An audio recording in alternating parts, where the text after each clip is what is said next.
Tadi kita sudah mendengarkan arahan Presiden di Istana terkait dengan apa yang harus kita lakukan ke depan dalam menanggulangi dan mengatasi pandemi COVID-19 ini.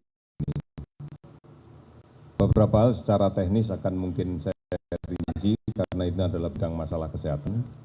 Yang pertama adalah bahwa untuk segera bisa mengendalikan penularan dan penyebaran penyakit ini, maka kuncinya hanya satu, segera temukan kasus positif di masyarakat, kemudian lakukan isolasi agar tidak menjadi sumber penularan di tengah masyarakat.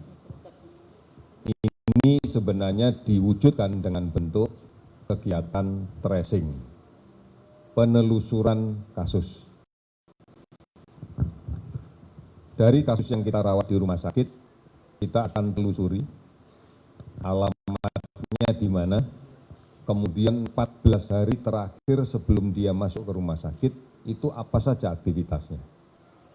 Dari sinilah maka kita akan bisa mencari kemungkinan adanya kontak baru, dan kemudian kontak baru ini kita lakukan pemeriksaan. Manakala diyakini bahwa kontak ini adalah kontak dekat dan disertai adanya gejala, maka kita akan melakukan pemeriksaan swab. Dan manakala positif, maka kita akan karantina, kita akan isolasi. Namun manakala negatif, maka kita tentunya akan memberikan beberapa advice, beberapa saran, beberapa nasihat untuk melakukan self-quarantine atau self-isolated, melaksanakan karantina diri secara mandiri, lakukan monitoring secara mandiri agar kita bisa tetap mengikuti perkembangannya. Sebagai satu contoh, ada kasus yang kita dapatkan di rumah sakit, ternyata di dalam tracingnya kita bisa meyakini bahwa dia tertular oleh kasus yang sebelumnya, connecting, bahwa dia adalah ketularan dari kasus sebelumnya. Dan kemudian kita lihat bahwa ternyata dia juga memberikan kontak dan memiliki peluang penularan pada kasus berikutnya lagi. Jadi kita akan mengalir seperti itu. Oleh karena itu maka tracing tidak kenal batas wilayah administrasi. Bisa saja pasien itu dirawatnya di DKI, wilayah administratif DKI. Tetapi pada hakikatnya ternyata dia beralamat di luar DKI. Dan kemudian dia memiliki aktivitas kontak di luar provinsi DKI dan di luar Jawa misalnya seperti itu. Maka hal ini sangat mungkin terjadi. Oleh karena itu ini yang menjadi penting dan harus kita lakukan. Mudah-mudahan ini bisa dipahami dan inilah menjadi upaya kita di dalam melaksanakan tracing. Sudah barang tentu dengan adanya tracing yang semakin masif, semakin gencar kita laksanakan, maka kasus positif yang kita temukan akan semakin banyak. Kasus positif yang kita temukan akan semakin meningkat. Tetapi sekarang tidak berarti bahwa semua kasus positif harus diisolasi di rumah sakit. Ada beberapa kasus positif tanpa gejala yang akan kita lakukan karantina, kita lakukan isolasi di rumahnya secara mandiri. Pedoman tentang bagaimana melaksanakan isolasi diri, pedoman tentang bagaimana melaksanakan karantina diri sudah dibuat oleh Kementerian Kesehatan dan sudah diunggah Kementerian Kesehatan. Ada di www.kemkes.go.id. Silakan di sana ada dashboard di depan yang kita update tentang jumlah pasien yang rutin day by day, kemudian juga nanti akan kita breakdown lagi asal provinsinya.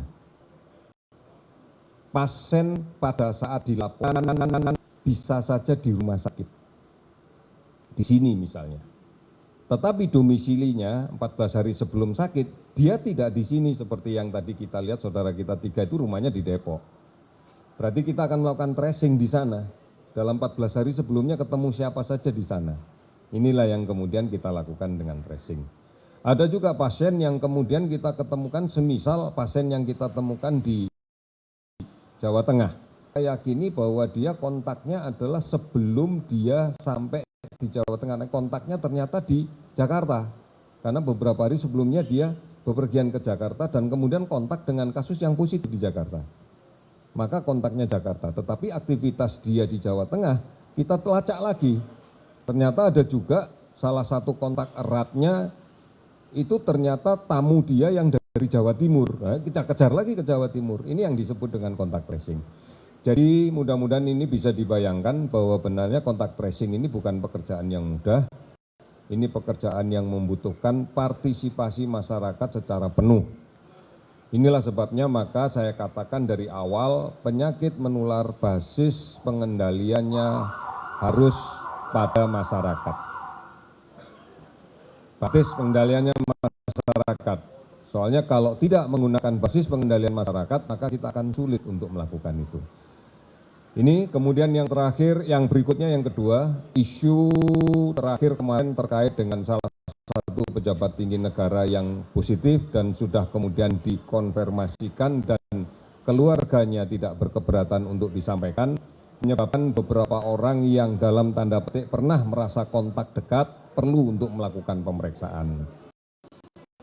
Di antaranya adalah teman-teman media. Saya tegaskan sekali lagi, betul itu harus dilakukan, tetapi tidak kemudian dengan cara yang terburu-buru, sehingga kemudian rame-rame datang ke rumah sakit sampai rumah sakitnya sendiri bingung. Gitu ya. Ini yang saya harap, padahal kondisinya tidak ada keluhan ataupun kalau ada keluhan sih minimal. Sehingga saya sarankan tidak perlu panik seperti itu, pasti dilayani. Pasti dilayani. Oleh karena itu kami memaklumi ketakutan, kami tahu memaklumi betul betapa khawatirnya manakala dia sakit, betul. Tapi sebenarnya yang bisa kita lakukan sebelum kita melakukan pemeriksaan secara definitif, secara pasti, lakukan self-isolated. Segera di rumah, gunakan masker yang proper, upayakan ada social distance, jarak, seperti yang tadi sudah disampaikan oleh Bapak Presiden, setidak-tidaknya semeter lah. Kenapa semeter? Karena kita tahu kemungkinan droplet yang keluar itu sekitar semeteran. Sehingga kita bisa menjaga keluarga kita. Sementara mungkin kalau tidur ya sendiri dulu. Terus yang paling penting adalah tidak berbagi penggunaan alat makan minum. Pakai alat makan minum yang terpisah. Bukan berarti sekali pakai buang, tidak, silahkan pakai yang ada di rumah, tetapi yakinkan selesai dipakai langsung dicuci dengan sabun. Karena kita tahu bahwa virus ini bungkusnya, envelope-nya sangat rapuh jika terkena deterjen. Dia akan gampang pecah, dan kalau itu pecah maka virusnya akan mati. Jadi ini yang penting, deterjen apapun. Deterjen. Jadi ini yang harus dilakukan. Kemudian yang berikutnya, lakukan self monitor terhadap keluhannya. Setelah itu baru dijadwalkan untuk berangkat ke rumah sakit sehingga tidak perlu buru-buru, tidak perlu berdesak-desakan dengan orang lain pada saat seandainya menggunakan angkutan umum. Apabila menggunakan kendaraan sendiri juga tidak perlu terburu-buru untuk datang ke rumah sakit. Sesampai di rumah sakit bukan kemudian langsung minta dilakukan swab. Di rumah sakit harus konsultasi dengan dokter. Maka dokter nanti yang akan menentukan, karena kemungkinan bukan hanya swab untuk melakukan pemeriksaan secara pasti. Mungkin dokter juga perlu mengambil sedikit darah untuk dilakukan pemeriksaan serum. Mungkin dokter juga merasa perlu untuk melakukan pemeriksaan food ronsen paru-paru. Mungkin ronsen juga, mungkin dokter juga langsung memutuskan untuk membutuhkan pemeriksaan swab. Jadi bukan kemudian swab sebagai satu-satunya cara. Dan nanti juga dokter akan menanyakan selama ini kontak sama siapa lagi, ini bagian dari tracing yang sudah direncanakan. Oleh karena itu kami berharap ini dipahami betul, dan ini dengan sebuah kepanikan. Kita akan melayani pasti akan dilayani, tidak kemudian terlalu terburu-buru. Ini yang diharapkan, oleh karena itu yang kemarin belum sempat dilayani, mari dijadwalkan untuk layanan berikutnya dan seterusnya dan seterusnya. Ada 8 rumah sakit di Jakarta yang sudah ditunjuk sebagai rumah sakit rujukan.